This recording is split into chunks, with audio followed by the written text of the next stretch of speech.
Looks like somebody's doing with their first broken win streak. They'll get over it. Hey, be nice. Yeah, be nice. Hey, the world is dark and cold. You may as well learn it at some point. We had to know this day was going to come eventually, and unfortunately, it came. Vegas Golden Knights lose for the first time in 3 weeks, 3-2 to the St. Louis Blues at home.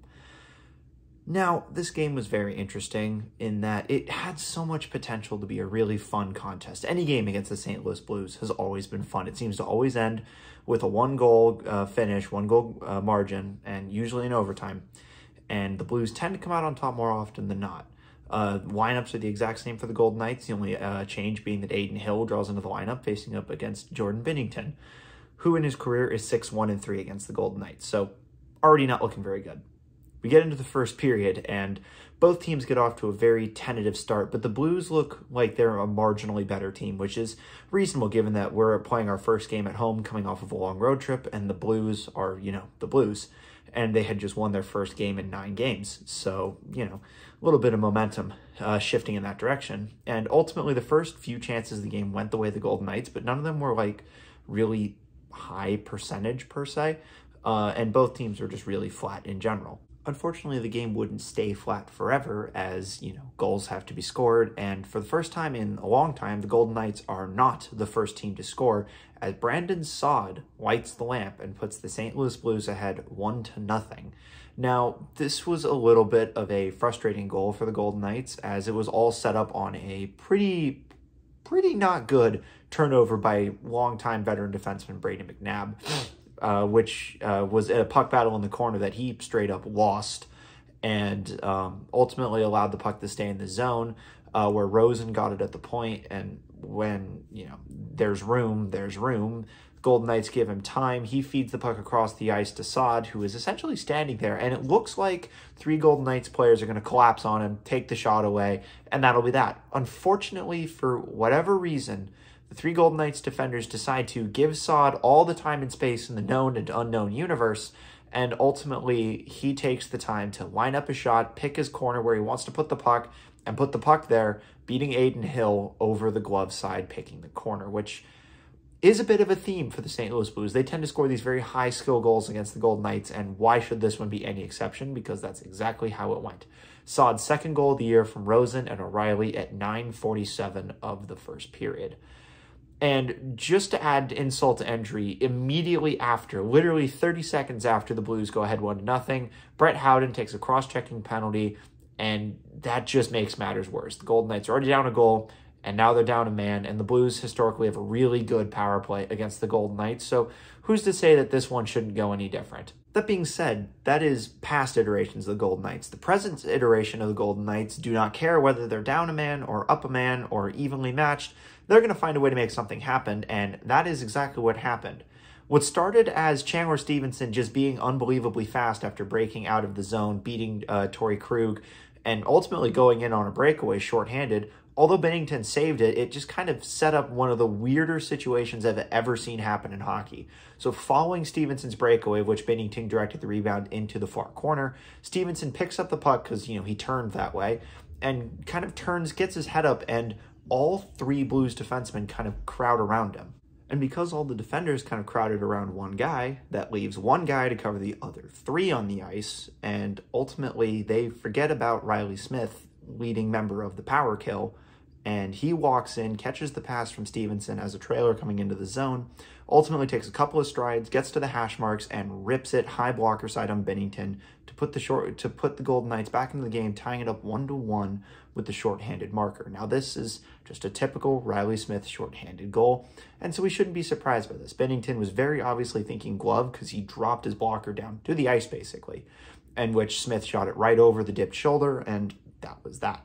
Smith's 8th of the year from Stevenson at 10:46 of the first period. And unbelievably, nothing else really happened on the rest of the St. Louis power play, or for that matter, the rest of the period. It was very, very ugly and sluggish hockey, which is very interesting. One of the things I noticed is a lot of people were falling down, which leads me to believe that there may have been something wrong with the ice in T-Mobile for the first time, I think, in 6 years. because the ice is traditionally good, but clearly there was something off as both teams were struggling to get in and out of the zone and keep both their feet on the ice at the same time. Ultimately, the Golden Knights outshot the Blues 6-4 in the period, one of the lowest shot total periods I think I've ever seen when watching hockey. 73% from the dot for the Golden Knights, which is to be expected, finally a high percentage face-off period. 7 blocks, 10 hits, and 8 takeaways, one of which directly or indirectly resulted in the shorthanded goal in the form of Chandler Stevenson. It was a scrappy period for all sides and not pretty hockey at all. But that being said, it's a tie game, so anything can happen, and yet nothing can happen. You know, a whole lot has happened. The game is 20 minutes older, and yet the score is no closer or no further apart than when the game started 20 minutes ago. So, you know, anything can happen, and now there's 40 minutes left to go. So after a sluggish first period, one would expect that the Golden Knights in particular, especially in front of their home fans, would want to get off to a pretty hot start, especially because, you know, the period of the long change, historically, we're pretty good in the second period, and this season we've been pretty strong in the middle frame. And ultimately, that's exactly what happened, is Phil Kessel would score one of the strangest goals I think I've seen a Golden Knight score this year that wasn't in the preseason, as he kind of took advantage of Binnington being inconsistent level Binnington. Now, we got to rewind about 10 seconds before Kessel did this to really understand how this goal happened, as it was essentially just a very strongly won face-off draw in the defensive zone. Puck rims around the board. Paul Cotter, who has been recently inserted into the lineup and has looked good in every single game he's played so far, given this is his second game in a row, runs over the board and does this interesting chip redirection pass off the boards past the Blues defender into the middle of the ice where Karlsson is waiting. Karlsson feeds a relatively ugly and misguided pass to Kessel basically on the center ice dot, which hits a Blues player in the skate and then hit Kessel's in the skate. And then he kicks it up to his blade and walks into the offensive zone 1-on-4. Now at this point, there are two things that can happen. The unwise player would kick it into the corner, rotate off, and, you know, try and get a line change, chip and change kind of thing. The wise, seasoned veteran that is Phil Kessel knows that anything can happen when you put the puck on net. So he decides to put the puck on net, and, well, anything happens.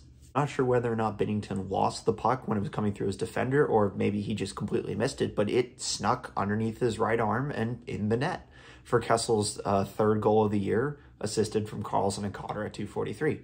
And this goal is momentous because this is Kessel's first goal as a member of the Golden Knights in T-Mobile Arena. You always remember your first at home, and you know this is definitely a fun one. Give the Golden Knights the lead early on in the second period, what could have been a game-changing moment. St. Louis really pushed back really hard, especially after Kessel's goal. And Hill made a lot of really good saves, especially for like the 6 minutes that followed the goal. That was just an absolute barrage of offensive zone time for the Blues. Ultimately, though, this would culminate with a penalty kill for the Golden Knights in the form of Waugh taking a tripping penalty at 11:52. It was a very solid puck-moving power play that is St. Louis. They're very good at moving. They cycle better than any team I've ever seen. Fortunately, Hill was able to be very busy, keep the pressure to the outside, and make the saves that he needed to do. The defending structure was very good, and ultimately they were able to go by the boards without giving up another goal. And then, you know, following by a lot of really good goaltending again. Hill was incredibly busy for the first, 16 minutes of this period. And ultimately, it looked like he was going to be able to weather the storm as, you know, the puck kind of came in on a simple dump of play. And, you know, as goalies do for hundreds of times, they help out their defensemen. They help play the puck, and Haig is coming back in, and one would expect that nothing would happen.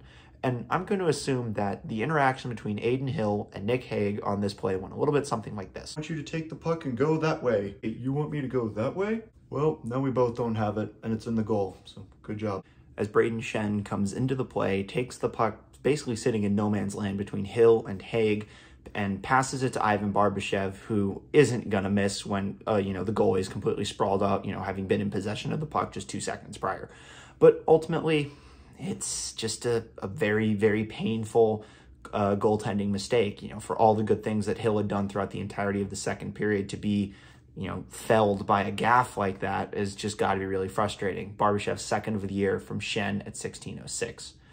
Now, that would be bad enough if that was the only goal that Hill gave up in the period, but we didn't even get to wait 40 more seconds for another goal to go in. And this time, Ryan O'Reilly, a player who constantly victimizes the Golden Knights throughout his entire career, he's one of the most prolific goal scorers against Vegas and in our existence, decides to put the St. Louis Blues ahead 3-2. Now, this was another extended zone time right after the goal, basically the next shift. And unsurprisingly, and really unfortunately, the player who messed up the first time in the form of Nick Hague messes up another time and directly leads to another goal. As he tries to clear the puck out softly around the far boards from behind the net, puck is picked off, and ultimately the guy who picks off Hague's pass gets the primary assist on O'Reilly's goal.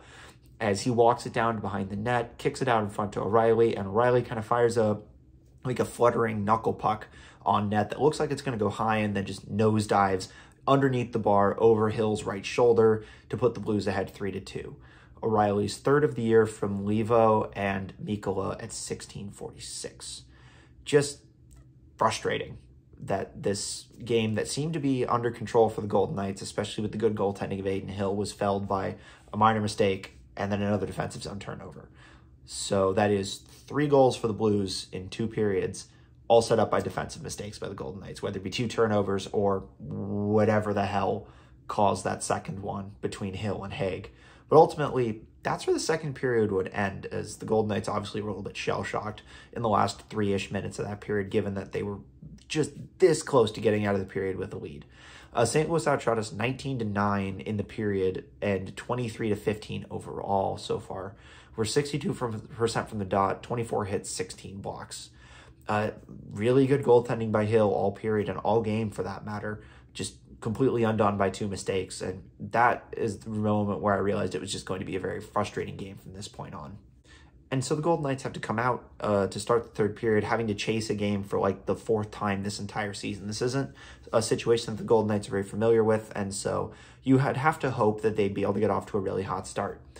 Unfortunately, they did the exact opposite of that, as Chandler Stevenson took a holding penalty at 34 seconds of the third period, immediately throwing the Golden Knights onto the penalty kill. Very busy for the Golden Knights on PK. The Blues were looking good. They were trying to get that second goal. Good goaltending by Hill. And ultimately, the penalty kill went by the waysides, and one would figure that, okay, we wasted the first 2.5 minutes of the period. Now we can spend the next 17.5 minutes trying to get the tying goal. Oh, wait a second, Zach Whitecloud just took a delay game penalty at 2:41, so just right back to the penalty kill. And so what was originally going to be a 20-minute period to try and claw back in the game actually turned into 15 minutes of trying to claw back into the game after the Golden Knights killed off the Whitecloud penalty with pretty much the exact same thing that happened on the first one, where they were busy, but ultimately it wound up not mattering, as the penalty kill defensive structure plus the goaltending by Hill was just a little bit better than what was expected. That being said, for the last 15 minutes of the game, the Golden Knights were the absolute cream of the crop, dominant NHL powerhouse that they've been for the last 3 weeks, winning 9 consecutive games. They were basically getting scoring chances at will, and while some of them weren't great, some of them were, pretty high quality. The most high quality of them being with about 4.5, 5, 6 minutes to go, sometime in the latter stages of the period. Jonathan Marchessault takes advantage of a puck basically wide open in the slot, and he goes to fire it on net, and this puck is going in. It is 100% going in.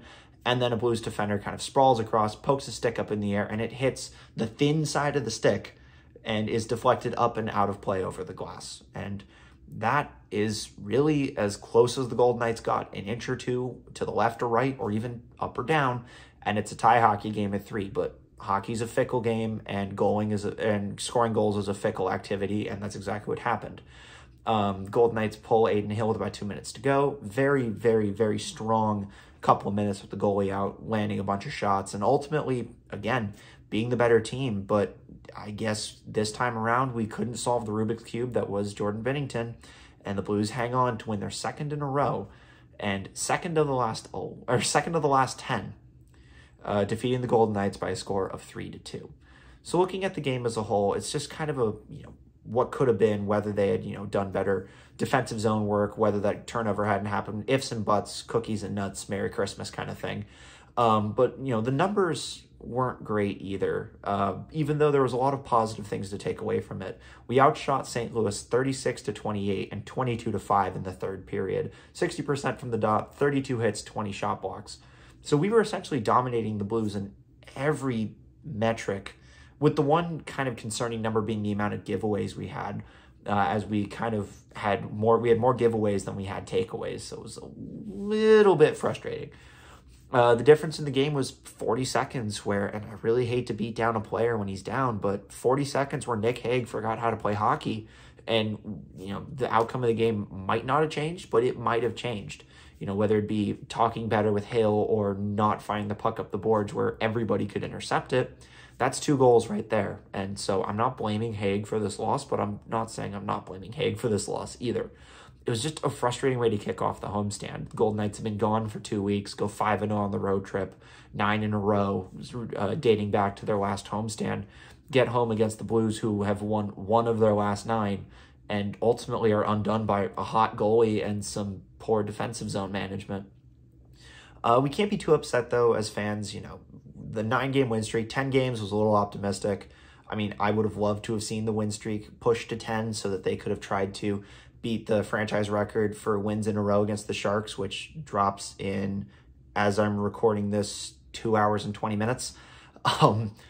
But, you know, 13-3 to kick off the year is really good. From this point on, they could probably play 500 hockey and still make the playoffs, but aspirations, you know, they're up there in the President's Trophy race early, and they got to stay hot. They got to bank points while they can. And while this game probably could have gone to overtime, every game against the Blues is always interesting. There's always some crazy storyline, whether it is an overtime game, whether it's coming back from down 3-0, whether it's giving up 2 goals on 3 shots to kick off the game, as is what happened a couple of years ago. You know, it's always interesting. And so there's, you know, not a lot of positives to take away from the game, aside from the fact that Adin Hill was a very strong goalie, with exception to about 40 seconds of bad bounce. And ultimately, they're just going to have to brush themselves off and get back on the horse when they play San Jose in a couple of hours, as, you know, they're next up back in the Fortress. So if you like this video, be sure to like it. If you really like it, subscribe for more. I try and do this all the time. I've been a few videos behind, but I'm going to try and get back on schedule. No promises, but I promise. Comment down below if you want to give me grief for, you know, recording Thursday's game on Monday and Saturday's game on a Tuesday. You know, stuff happens. Thanks for watching again, and I'll catch you guys in the next one.